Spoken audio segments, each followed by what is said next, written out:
PHA کی جانب سے رنگا رنگ گل داؤدی نمائش کا افتتاح کر دیا گیا۔ نمائش میں 200 سے زائد مختلف اقسام کے پھول شہریوں پر اپنا سحر طاری کریں گے۔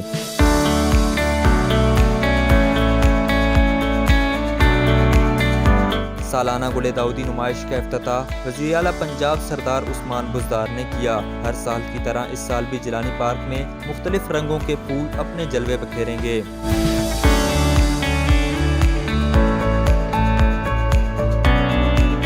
پھولوں کی نمائش جیلانی پارک میں آنے والے شہریوں کو اپنی جانب متوجہ کرتی رہی۔ یہاں آ کے بہت اچھا فیل ہو رہا ہے، انوائرمنٹ چینج ہو گیا کرونا میں گھر بیٹھ کے، اور تھوڑا سا چینج ہو گیا انسان کے لیے نیچر سے قریب آ۔ اتنی فریش انوائرمنٹ ہے کہ میں تو سمجھتی ہوں کہ اگر 2-4 ماہ بعد بھی اس طرح کا ایونٹ ہو تو لاہور والوں کے لیے بہت اچھا ہے۔ گھروں میں سارے بیٹھے تھے اور وہ بالکل ہی ایک لائف آپ کی ریسٹرکٹ ہو کے رہ گئی تھی، لیکن ابھی جب سے یہ لگی ہے مطلب فلاورز دیکھیں، مطلب ہر طرف گرینری ہے، ڈفرینٹ فلاورز ہیں، تو مطلب ماشاء اللہ میں تو کافی کمفرٹیبل فیل کر رہا ہوں، ریلیکس فیل کر رہا ہوں، اور مطلب کافی اچھا لگ رہا ہے۔ بالکل ایسے ایونٹس ہونے چاہیے۔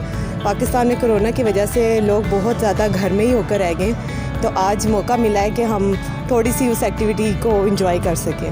ترجمان PHA کا کہنا تھا کہ گل داؤدی کے پھولوں کو اگانے اور ان کی دیکھ بھال میں تقریباً 1 سال کا عرصہ درکار ہوتا ہے، جبکہ اس کی عمر 20 سے 25 روز کی ہوتی ہے۔ ایگزیبیشن کے اندر 100 سے 150 اقسام کے جو ہیں وہ فلاورز رکھے گئے ہیں، اور یہ نمائش 7 دسمبر آج سے لے کے 13 دسمبر تک جاری رہے گی۔